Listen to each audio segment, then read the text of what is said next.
24 news देख रहे हैं। बिहार में विधानसभा चुनाव है जिसको लेकर के तैयारी जोरों शोरों से चल रही है और इसी बीच हड़ताल का जो सिलसिला है वो भी बेदस्तूर जारी है। लगातार शिक्षक हड़ताल कर रहे हैं और अब जहां पे मैं खड़ी हूं ये वो लोग हैं जो पटना को स्वच्छ रखते हैं और अभी सर्वे में रिसेंटली पटना जो है बताने की जरूरत नहीं है सबसे गंदे शहरों में से नंबर 1 माना गया था और अब जब ये सारे सफाई कर्मचारी हड़ताल पे हैं तो पटना का सफाई का ध्यान कौन रखेगा ये राम भरोसे है। आइए इनसे बात करते हैं और जानते हैं कि आखिर इस हड़ताल के पीछे का कारण क्या है और सरकार से क्या मांग है इनकी। जी नाम बताइए। नाम अवनीश कुमार है। कारण यही है कि हम लोग 15 वर्ष कोई 18 वर्ष कोई 10 वर्ष से काम कर रहे हैं और हम लोग को अस्थायी नहीं किया जाता है। 9,000 रुपया में हम लोग का क्या होगा, इसीलिए हम लोग हड़ताल किए हैं और हम लोग को दैनिक मजदूर को अस्थायी होना जरूरी है, नहीं तो हम लोग को अनिश्चितकालीन हड़ताल चलेगा, चलते रहेगा। अच्छा, कितने लोग हैं लगभग आप लोग? हम लोग दैनिक मजदूर 4300 कर्मी हैं। अच्छा, और अभी इतने लोग जो आप भीड़ जो दिखा रहे हैं अभी तक कितने लोग शामिल होंगे? तो अभी कम से कम 500 लोग शामिल थे सुबह 6 बजे। तो यही एक एरिया है जहाँ पे आप हड़ताल कर रहे हैं या फिर और कहीं भी कराया हुआ है? और 6 अंचल है, पटना में 6 अंचल है, सभी अंचल में हड़ताल हो चुका है, सभी जगह हो चुका है। मांगे क्या क्या है आपकी सरकार से? मांग मेन मुद्दा हम लोग की यही है कि 4300 दैनिक कर्मी को अस्थायी करना होगा। इसके पहले फरवरी में भी आप लोग हड़ताल पे गए थे? जी जी। क्या किस लिए? उस समय भी हम लोग का आश्वासन में टाल दिया गया है, उस समय भी आश्वासन दिया गया कि अस्थायी कर देवल जाएगा और उसके बाद नहीं किया? उसके बाद नहीं किया गया है। तो अब चुनाव आने वाला, क्या सोचे? चुनाव रहे चाहे कुछ रहे, हम लोग का पेट के बात है, हम लोग चुनाव नहीं देखेंगे, हम लोग तो अपना पेट देखेंगे। हम लोग भूखे मर रहे हैं। 9,000 रुपया में क्या होता है? 4 को 5 को बाल बचा है, 2 जन अपने 7 जन के 9,000 में क्या होने वाला है? तो आप लोग इतने लोग सब हड़ताल पे आ जाएंगे तो पटना साफ कैसे रहेगा, स्वच्छ कैसे रहेगा? तो इसके लिए इसके लिए सरकार सोचेंगे कि हम दैनिक मजदूर को अस्थायी कर दें, मेरा पटना शहर स्वच्छ रहेगा। आप लोग में भी ग्रेड होता होगा ना, कैटेगरीज होती होगी, क्या क्या है कैटेगरीज, क्या क्या है आपके मतलब सफाई कर्मचारी में? ग्रुप डी है आप लोग। तो आप लोग की जो सैलरी है वो 9,000 है, सबकी फिक्स है 9,000 दैनिक प्रति डे दैनिक के हिसाब से ये होता है। 400 रुपये हर दिन मिलता है। 30 दिन का काम लिया जाता है और 26 दिन का भुगतान होता है। अच्छा, तो आप लोग की मांग और एक ही मांग है 4300 दैनिक जो सफाई कर्मी है सबको नियमित करने का, नियमित करना है जी। तो और इसके बाद एक स्टैंडिंग कमेटी होता है जिसमें कुछ लोगों को 113 व्यक्तियों को नियमित किया गया है आगे भी, और उसी के आधार पे सब लोगों का डिमांड है कि पूरे 4300 कर्मचारी जो अभी वर्तमान में अभी हैं पूरे को नियमित करना है। एक ही मुद्दा है।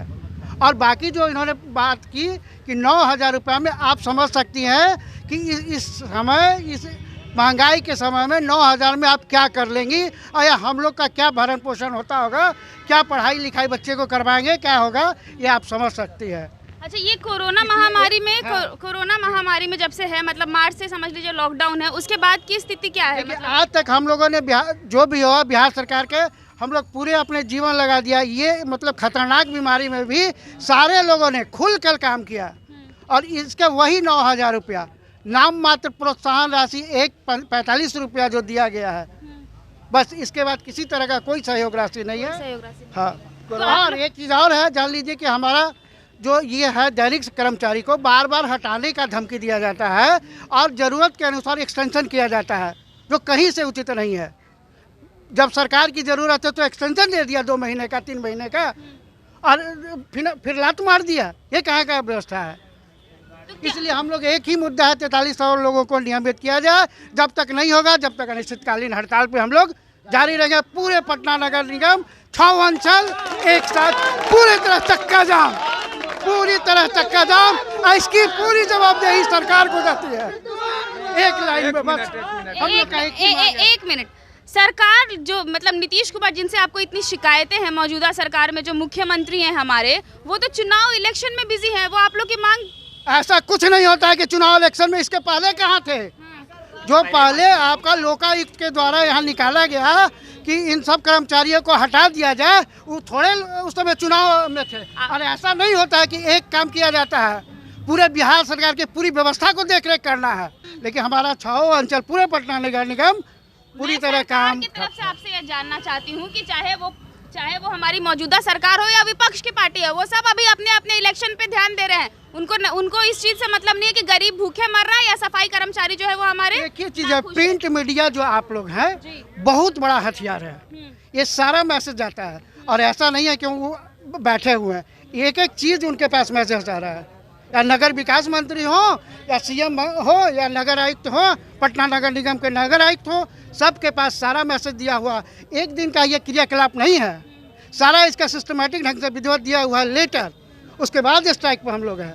बार बार हम लोग को लिखित आश्वासन के बाद भी कमिश्नर मेयर जितने हैं सब मुकर गए। जब लिखित का मतलब उन वैल्यू नहीं दे पा रहे हैं, जबकि ओनली लिखित का ही वैल्यू होता है। मुंह से बोला हुआ कुछ भी बोल सकता है, लेकिन कोर्ट का भी अवहेलना हो रही है। तो इसका मतलब है कि सरकार निकम्मा है, वो दलित विरोधी है, वो उसको चाहता है, वो मतलब कि चाह रहा है पूंजीपति का वो सरकार है और पूंजीपतियों को चाहता है और दलितों का वो नहीं, और सफाइया चाह रहा है। दलित के साथ है, दलित के साथ नहीं है, वो बिल्कुल साथ नहीं है। खाली बोलते हैं दलित मेरा साथ है, दलित के साथ है, लेकिन वो साथ हम लोग के साथ नहीं है, नहीं है। इतना बार मतलब कि हुआ हो हंगामा नगर निगम में, क्या नीतीश सरकार के कहाँ बहिरा है? वो भड़ुआ के कान नहीं है, बड़े लोग के सुनने के लिए कान है उसको कान। पूंजीपति के सरकार को सुनने के लिए उसके पास कान है, लेकिन दलित मजदूरों के सुनने के लिए उसके पास कान नहीं है। जब मुंह से बिल में रहता है तो उसके कान में पानी जाता है तो साला फुरफुरा के उठ के भागता है। वही नीतीश सरकार है जो अभी साला से इलेक्शन आया है तो भीख मांगेगा दलित वीर, कहे कि हम तुम्हारा मसीहा है, लेकिन वो नहीं है। वोट मांगने आते हैं आप लोग के पास? पूरे वोट के बहिष्कार करो। तो वोट भी नहीं देना चाहिए हम लोग को वोट भी नहीं देना चाहिए, वोट नहीं देना चाहिए, नहीं देना चाहिए। सरकार किसको वोट देने से? नीतीश कुमार जो अच्छा काम कर रहा है उसको देंगे, नीतीश कुमार को वोट देते क्या करेंगे हम लोग? नहीं, हम लोग वोट नहीं देंगे उसको। नीतीश कुमार का हम लोग वोट देंगे। जितना हम लोग 4300 मजदूर हैं ये उनके ऊपर हैं, वो हमने 4300 मजदूरों का स्थायी कर दे, मांग पूरी कर दे, फिर संस्था में उन्हीं को फिर लाया जाएगा। हम लोग उनके लिए सहमति है। जो बढ़िया पदाधिकारी आते हैं उनको जानबूझकर यहाँ ये लोग जो है से अपने पैसा कमाने के चलते बड़े बढ़िया पदाधिकारियों के यहाँ से रगे देने का काम करते हैं। अगले बार अनुपम कुमार सुमन जो यहाँ के कमिश्नर आए थे, सारा लोग का जो पटरी पर लाया गया, उनको इन दलालों ने पैसा कमाने के चलते अनुपम कुमार सुमन को यहाँ से भगवाने का काम किया गया। तो हम लोग चलने नहीं देंगे। हम लोग पूरी तरह से तैयारी है और इसका जो भ्रष्टाचार हो रहा है ध्यान करके एकदम हम लोग बुलंदी से आवाज उठाएंगे, अंतिम चरण तक जाएंगे। अनुपम सुमन कमिश्नर चाहिए, मैं अनुपम सुमन कमिश्नर हम लोग के चाहिए। वो अच्छे थे, दैनिक मजदूर के या स्थायी कर्मचारी के हित में थे, वो अच्छा काम कर रहे थे, उनको भगा देवल किया गया। द्वारा बुलावल जाए उनको हम लोग चाहते हैं कि वो हम लोग के पास रहें। तो जैसा कि आपने सुना, यहाँ पे 4300 जो कर्मचारी है वो अपने स्थायीकरण की मांग कर रहे हैं, साथ में वेतन वृद्धि की भी मांग कर रहे हैं और कह रहे हैं कि नीतीश सरकार ने इनको ठगा है, दलितों के नाम पर बस वो ऐसी वोट वसूलने का काम करते हैं, लेकिन असल में वो दलित विरोधी नेता हैं। यानी कि मुख्यमंत्री यहाँ जो है वो दलितों की मांगों को नहीं सुन पा रहे या उनको बिल्कुल तरफ से ये जो है ये सब लोग जितने भी कर्मचारी है यहाँ सफाई कर्मचारी उनके काम से नाखुश है, असंतुष्ट है। और अब ये लोग ये कह रहे हैं कि वोट देंगे, अगर मांग हम लोगों का पूरा हो गया तब वोट देंगे, अदरवाइज हम लोग उनका पूर्ण रूप से जो है वो बहिष्कार करते हैं। फिलहाल आप DDW न्यूज़ देख रहे हैं, मेरा नाम निशा है और इस तरह की तमाम बड़ी खबरों को देखने के लिए आप हमारे चैनल के साथ जुड़े रहिए और अगर अब तक आपने हमारे पेज को लाइक नहीं किया है तो कर लीजिए और YouTube पे सब्सक्राइब भी कर दीजिए। बहुत बहुत शुक्रिया।